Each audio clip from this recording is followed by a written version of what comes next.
Le Barça écrase littéralement le Viktoria Pilsen pour son entrée en Ligue des Champions. Une prestation de haute volée qui laisse présager de bonnes choses pour la suite. On en parle tout de suite.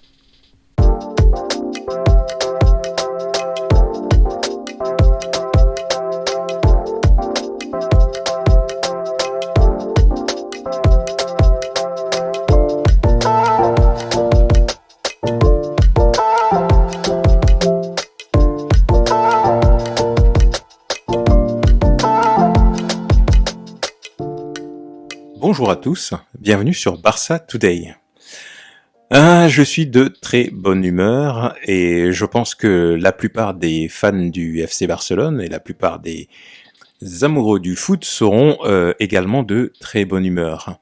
On vient d'assister à un très beau match de foot, surtout pour les Barcelonais. Je ne dis pas pour les fans du Viktoria Pilsen, c'était peut-être un match un peu plus compliqué à regarder. Mais ça faisait très longtemps que je ne m'étais pas senti aussi bien après un match du Barça. Donc, le Barça écrase donc le Viktoria Pilsen pour son premier match en Ligue des Champions, 5-1, donc à domicile, au Camp Nou, avec une prestation aboutie, on pourrait dire une prestation de très haute volée.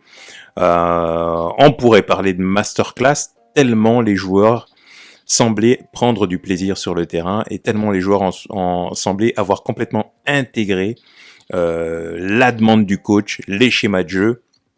On va en parler, il y a beaucoup de choses à dire sur ce match, mais c'est bien de faire un débrief de match avec le sourire jusqu'aux oreilles, ça fait plaisir. Donc, ce match, qui était un match qui était attendu un petit peu par l'ensemble de la famille barcelonaise avec pas mal d'appréhension, puisque les souvenirs en Ligue des Champions ces dernières années n'ont pas toujours été heureux. Et là, on avait l'occasion, avec un nouvel effectif, un nouveau coach, de démarrer une nouvelle aventure. Et voilà, quoi. Même si le Barça sort d'une série de victoires en Liga, la Ligue des Champions, on n'était pas tellement sûr que l'on pouvait confirmer, même si l'adversaire du jour n'était pas non plus un adversaire extrêmement dangereux, même si ça faisait très longtemps qu'on ne les avait pas affrontés. Toutefois, il était important de remporter les points, car vous n'allez pas sans savoir que le Barça est dans le groupe de la mort, avec l'Inter de Milan, avec le Bayern, et donc il était important d'engranger des points contre Pilsen. Et que dire de plus, le Barça a fait le boulot et l'a très bien fait. L'équipe a très très bien joué et je mets d'ores et déjà en avant mes deux joueurs phares du match, qui pour moi se disputent d'ailleurs le man of the match, je ne sais pas d'ailleurs qui a été nommé, j'imagine que c'est Robert Lewandowski, puisque Lewandowski a marqué un triplé, et Lewandowski sait tout faire sur un terrain, clairement, c'est net, c'est précis, pourtant on le voyait jouer au Bayern, mais peut-être pas avec la même assiduité quand on regarde les matchs du Barça. Aujourd'hui, je me rends compte que Lewandowski sait tout faire. Il n'est pas bon que dans la surface de réparation, il sait tout faire. Il a une vision de jeu, il sait dribbler, il sait éliminer, il sait se positionner, il sait filtrer des passes. Il a une compréhension du jeu qui est largement au-dessus de la moyenne. C'est un leader, bref, voilà quoi. Monsieur Lewandowski. Et le deuxième pour moi est Ousmane Dembélé. Ousmane Dembélé sait tout faire. Il manque encore un petit peu de chance devant le but, mais clairement, quoi. Si Ousmane Dembélé met un but aujourd'hui, c'est une masterclass de sa part. Juste un but. Voilà, parce qu'il me semble qu'il finit avec 2 ou 3 passes décisives. Il faudrait revoir les statistiques, mais c'est le Ousmane Dembélé qu'on souhaitait voir maintenant depuis 4 ans, quoi. C'est le Ousmane Dembélé qu'on a acheté au Borussia Dortmund. C'est celui-là. Et c'est celui que l'on souhaite revoir régulièrement. On va quand même parler un petit peu du match, pour ceux qui n'ont pas vu, pour ceux qui souhaitent revivre avec moi le contenu du match. Premièrement, le 11. Alors, quelques surprises dans le 11 de Xavi. J'avais prévu, moi, qu'il ferait tourner. Je savais qu'il ferait tourner parce que je sais que Cadiz en fin de semaine, c'est compliqué. Et je sais que notre défense étant très jeune, arriver dans une compétition comme la Ligue des Champions, avoir un petit peu d'expérience, c'est toujours positif. J'ai déjà entendu Xavi en parler, et ça ne m'étonne pas qu'il ait choisi de faire rentrer Jordi Alba, c'est ce que j'avais prévu notamment, et qu'il ait mis aussi Sergi Roberto en latéral droit. Donc voilà. En défenseur central, il a choisi Christensen et Koundé. Koundé qui est désormais installé, j'ai envie de dire, hein, qui fait également un très bon match. Christensen fait également un très bon match, sauf une petite frayeur, on va en reparler tout à l'heure, concernant le pseudo-penalty ou le penalty avorté pour Pilsen. Au milieu de terrain, également, je pensais qu'il allait faire tourner, qu'il allait faire reposer Gavi, mais finalement, il a fait reposer Busquets. Busquets qui n'a pas joué du tout. Et c'est une bonne chose. D'ailleurs, on a vu que finalement, cette équipe, avec De Jong en sentinelle, avec Kessié et Pedri, ça fonctionne en fait. Hein. Alors c'est toujours pareil, hein, il y a une adversité qui est peut-être différente en face. Ok, c'est pas l'Atlético, c'est pas le Real, mais bon, j'ai quand même trouvé qu'ils étaient assez à l'aise. Ce milieu à 3 a plutôt bien fonctionné. Et en attaque, de la même façon, je pensais qu'il allait conserver nos 3 virtuoses d'attaque, Lewandowski, Dembélé et Rafinha. Il a choisi de faire démarrer Ansu Fati. Et c'est également, je n'ai pas grand-chose à reprocher à cela, parce qu'on sait à quel point Ansu Fati va être important pour le futur du Barça, hein, le futur à moyen et long terme. Il est encore court physiquement et il doit encore gagner du temps de jeu, retrouver des sensations. On l'a senti très très vaillant sur ce match-là. En tout cas, il avait vraiment envie de marquer. Les statistiques générales, donc ça ne vous étonnera pas de voir que le Barça a dominé outrageusement le match. Hein. Pilsen est arrivé avec quelques petites intentions qu'on a vues peut-être en tout début, mais assez rapidement le Barça a pris la mesure de l'équipe d'en face et on sentait qu'ils avaient peu de moyens. Quoi. Clairement, il y a 2 classes d'écart entre les 2 équipes. Hein. Ils ont eu quelques incursions pendant le match. Donc là, on va le voir. D'ailleurs, on voit avec les statistiques, c'est assez clair.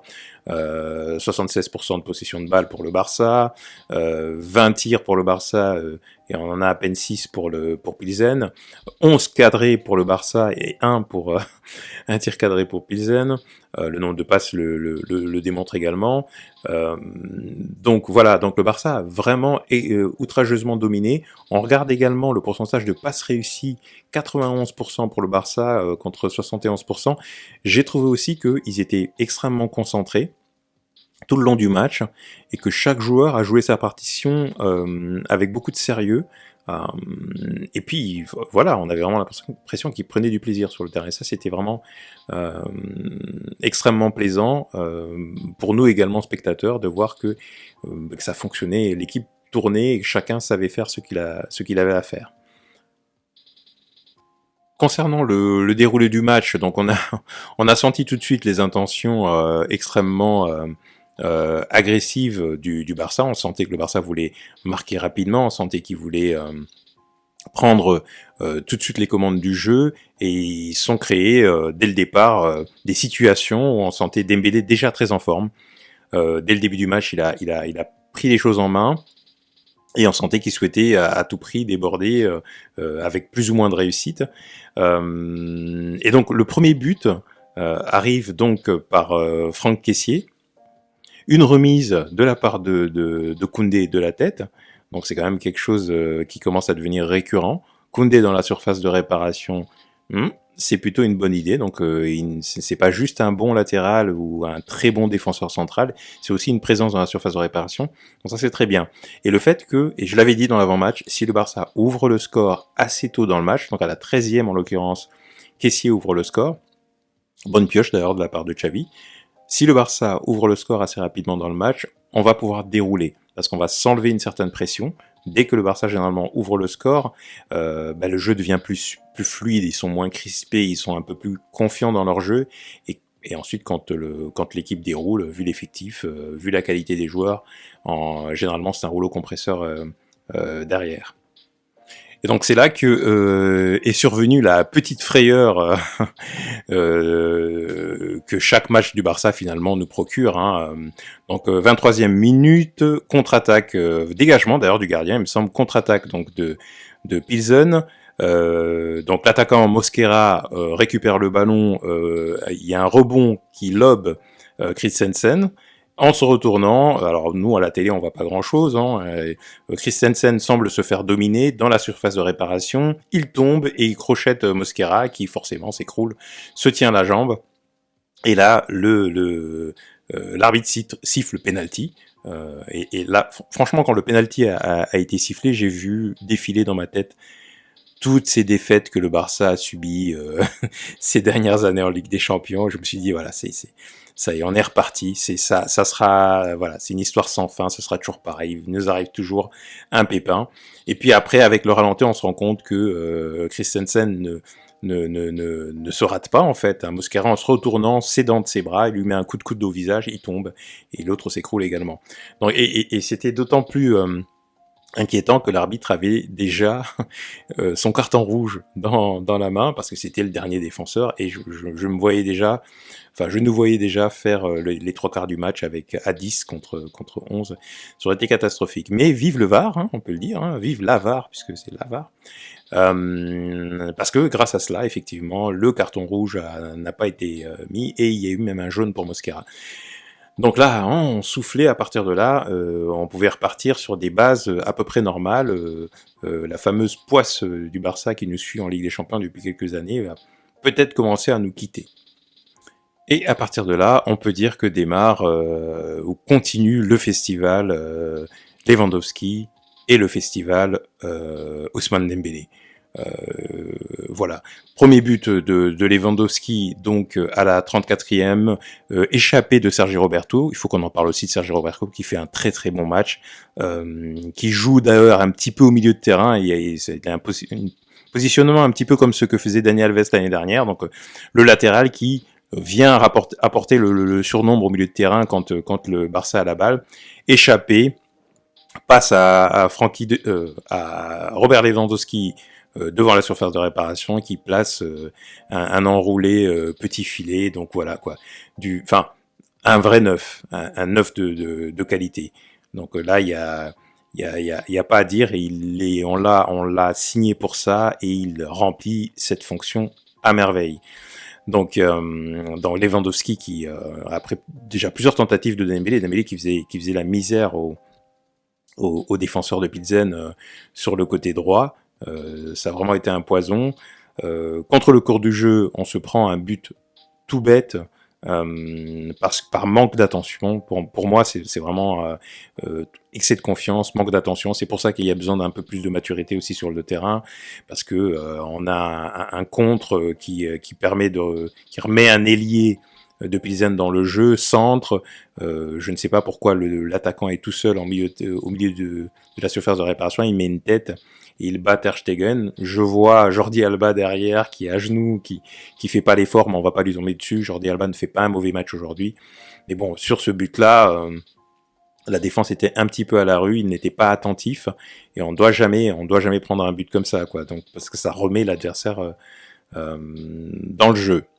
C'était sans compter sur notre trésor national Ousmane Dembélé qui continuait à jouer à Messi, Pelé, Maradona en même temps. Hein, son match a été stratosphérique à Dembélé. Il n'y a pas d'autre mot. Il est inarrêtable. Quand il est bien dans sa tête, je pense que j'ai rarement vu, à part un Messi ou des très grands joueurs, hein, mais ou Neymar ou ce genre de joueurs, j'ai rarement vu un joueur traverser les défenses adverses avec autant de facilité. On a vraiment l'impression que c'est juste quand il le décide, quoi. Et ça, c'est très fort, il faut bien le dire. On trouve rarement ces choses-là chez des joueurs de foot à ce niveau-là. Voilà, donc pour moi, un Dembélé de ce niveau-là, voilà, quoi, il est facilement dans le top 10 mondial, il y a aucun souci là-dessus. Donc Dembélé qui fait des misères, et Dembélé qui perd un ballon, qui tacle le défenseur adverse, qui récupère le ballon, qui le centre, qui fait un centre millimétré à Lewandowski, qui poteau opposé et qui met une tête et qui ramène donc, remet le Barça dans le jeu, donc 3-1 à la mi-temps. Avec des actions comme ça, avec ses actions défensives, ses efforts, ses dribbles, je pense que aujourd'hui Dembélé est clairement rentré dans le cœur des Barcelonais. Les personnes qui étaient au Camp Nou, je pense que Dembélé est clairement rentré dans le cœur de ces personnes-là, et même ceux qui étaient devant leur télé.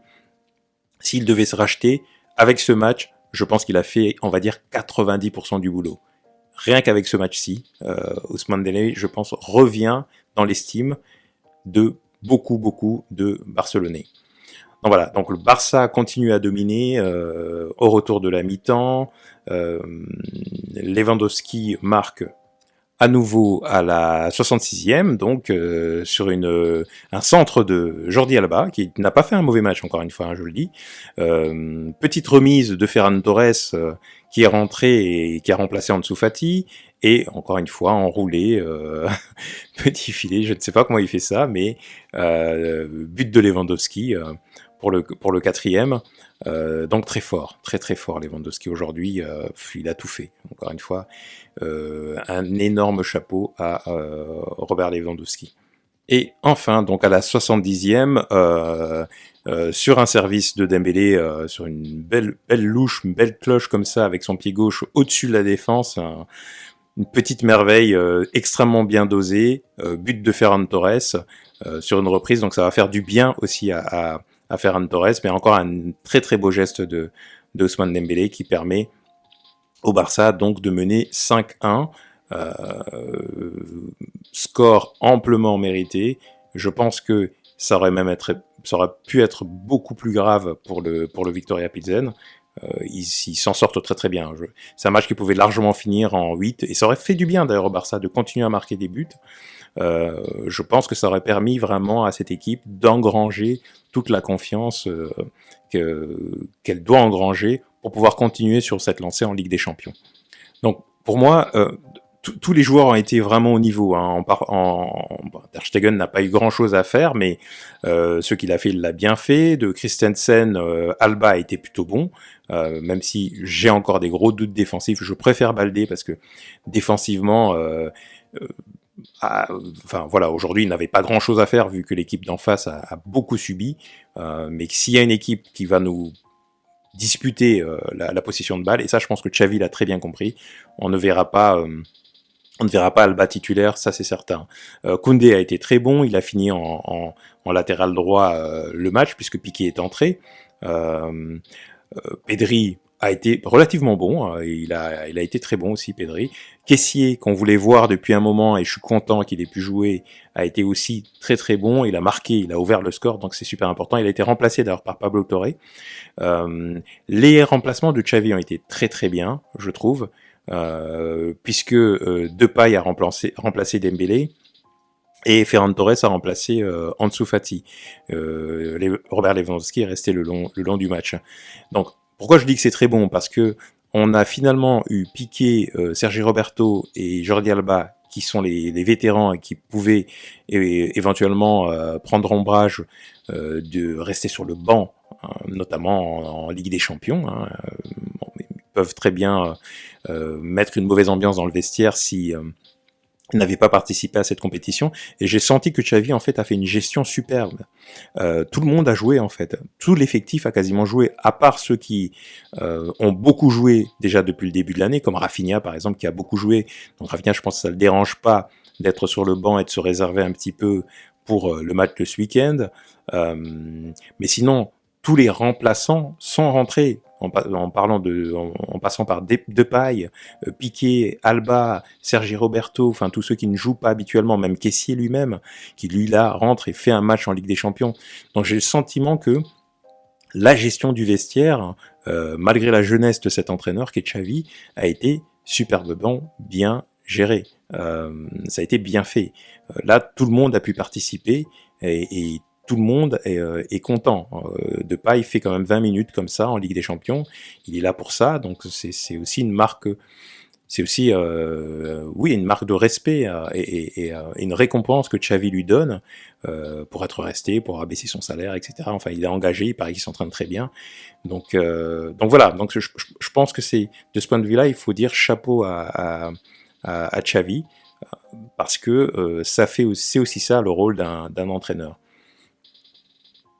Alors c'est vraiment extrêmement satisfaisant de voir un match où le Barça domine, et c'est ce qui y arrive hein, depuis maintenant quelques matchs avec Xavi, de la tête et des épaules, l'ensemble de la partie, il n'y a pas de gros creux, où on sent que le schéma de jeu est clairement compris par les joueurs, et je pense que ce n'est que le début, ça va aller en s'améliorant. Les remplaçants, quand ils rentrent sur le terrain, n'affaiblissent pas l'équipe. Donc voilà, donc un vrai plaisir, une victoire extrêmement importante, d'autant plus que le Bayern l'a remporté hein, face à l'Inter, donc il faut engranger les points tant que c'est possible, et les Bayern, on les joue la semaine prochaine. Je ne dirais pas que ça nous ramène un petit peu au niveau du Bayern. En tous les cas, on va y aller. On a le temps de faire le débrief de ce match, mais je pense qu'on va y aller avec beaucoup moins de crainte.